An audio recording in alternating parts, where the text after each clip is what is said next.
Hey, it's Marty. And Danielle. And we've got Tom DeLonge of Angels Airwaves with us in a Zoom digital space where we get to be looking like we're on ESPN talking sports, but we're talking music. How's that? It is very sports-like of us today. Yeah. And I'm wearing a track jacket, so I look athletic, kind of. Yeah. Tom, you hit us with a brand new song. So cool. Tell us why you came fast and furious with this song. I think it's to help people get some food. Yeah, well, okay, so I've been recording this Angels and Airwaves album for over a year, and all that was left on this all that's left, which is funny because the song's name is All That's Left Is Left. All that was left to record on this song were the vocals, the lyrics, and I just thought at the moment it happened when the world was kind of really in the most fearful period, which is that first week when everyone's rushing grocery stores and all of us are like, this is weird and this is scary. We don't really know what's going to come out of this.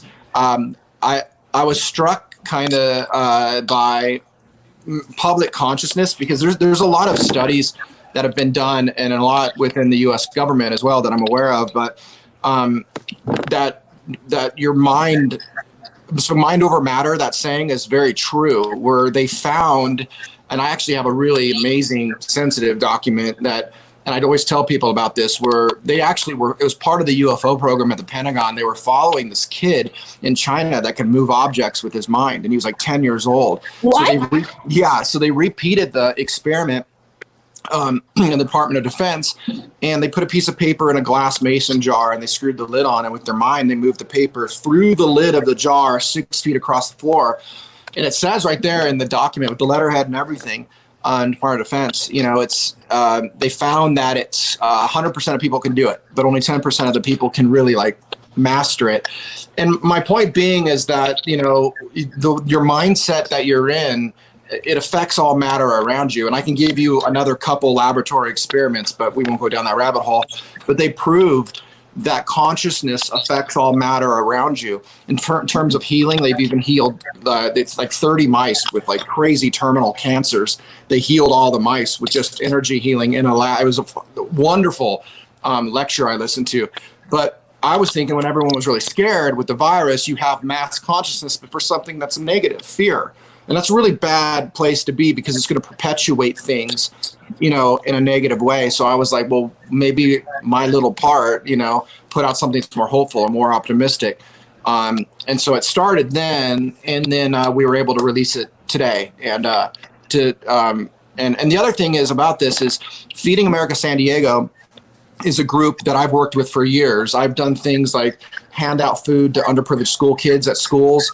I've handed out food to people that were in kind of situations dealing with poverty or health or something that kind of kept them from being able to have access to warm meals.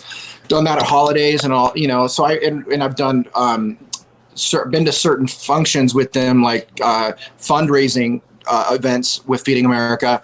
And so I just thought, what a wonderful organization for right now, for so many people losing their jobs, have no money to go to the grocery store. A lot of these kids, their only warm meal was at school, and schools are closed, you know? So the whole thing kind of worked out really symbiotically, and it was very organic to do something positive and to raise money for an organization I believe in that I've worked with, but also right now is more important than ever.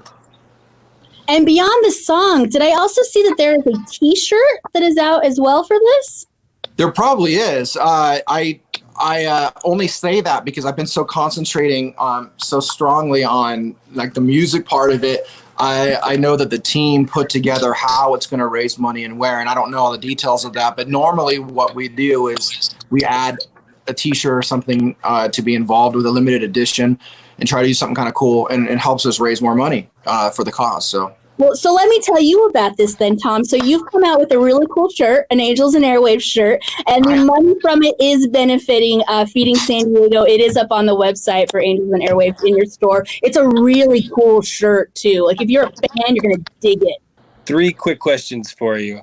Biggest fashion regret over the years, Tom? You've been at it for a while. Biggest fashion regret? My biggest fashion regret would have been in high school, where I had no idea that I could have gone down to Walmart and bought white T-shirts and Dickies, and would have felt so cool. I didn't discover the white T-shirts and Dickies thing until Blink started, and we were wearing it every day, you know. And obviously people can look at the old Blink photos of the big Dickies shorts and the sideways hats and stuff. Yeah. Just a good pair of Dickies pants in a Hanes white T-shirt from Walmart was a great look. And like, if I would have knew that was cool in high school, I would have been like, I would have been so much cooler than I was, piecing together weird shit that we didn't have money for at my house. So it's like hand-me-downs and like Kmart clothing and stuff, you know? Yeah. What about that GIF of you doing WTH? How's that sit in your life? I mean, that was what did WTF? Yeah. With the mullet? Yes. It's the best thing ever. Yeah. I mean, you love it, right? You got to. Oh, I love it. Yeah. There's that new one. They have one where, you know, he did they merged it with the Simpsons guy where he disappears into the hedge. Yes. They have one where they put the glasses where it looks like the Matrix. Yes. You know, with the lumbers. I think it's so funny. Yes.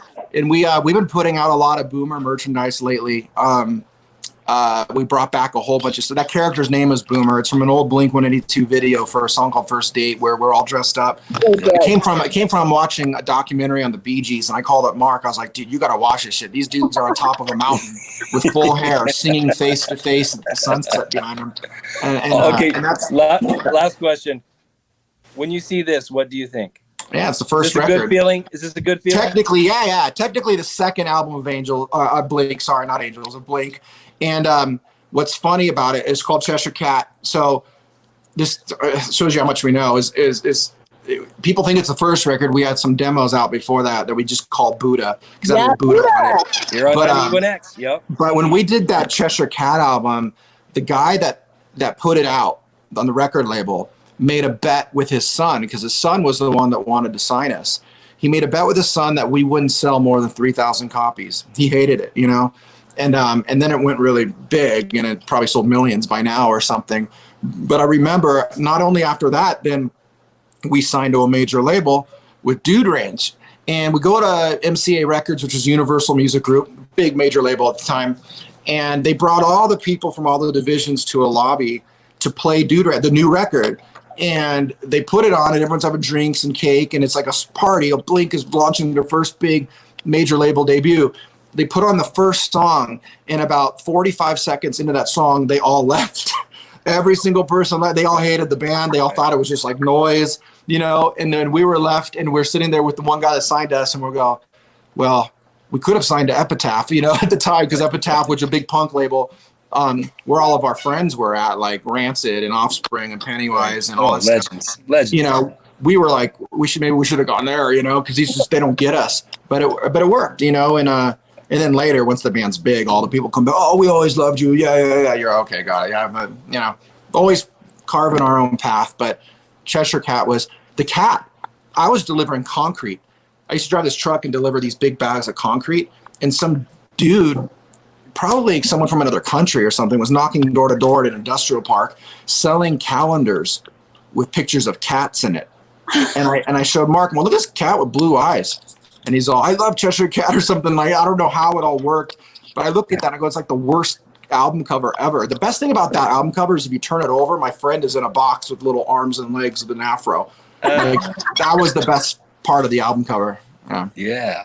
All That's Left Is Love is the new song from Angels and Airwaves. Thanks for dropping it on 91X today. The world's going to come around. And thanks to you and the rest of the group for feeding San Diego, the food bank here, and all that you're doing for people in this very tough time. Tom DeLonge of Angels and Airwaves. And, geez, we didn't get into the many other things you do, man. You're a writer.